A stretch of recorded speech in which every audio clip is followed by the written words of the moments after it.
हितलो दफ़ो अधे दी थुती दे लाए मामी बधाई दे वली वन मता लादी थी पवे।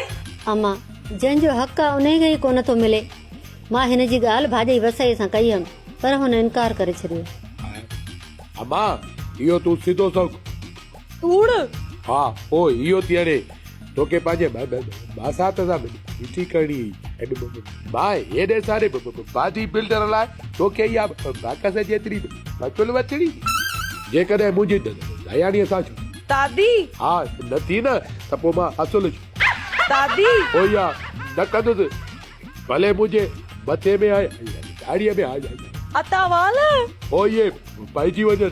इहा दयाणी साबुल वरिती आहे न भुल पई थी सॼो ॾींहुं भले साईंअ खे सॾे असां वठूं त असांजूं पिटे पाड़ू कढे। अदा अधु थदे थदे दे पुठियां न वञ न त इहो अधु बि वेंदुई जेतन बतुल बि पलंदी वई त लधे दे पादे वांदुल लंबू तंदे। मां पंहिंजी पोपरी जेतून जी टोकरीअ खे सम्झाए न त उती असुल पहिरीं रंध ॾींदोमांसि जो इहे ॿियनि खे ॾस ॾींदी मामे खे बि ॾस ॾेई चे भले। थोरी बतड़ तूं बि का शैतान जी नानी आई हथ सां थी मार खाई।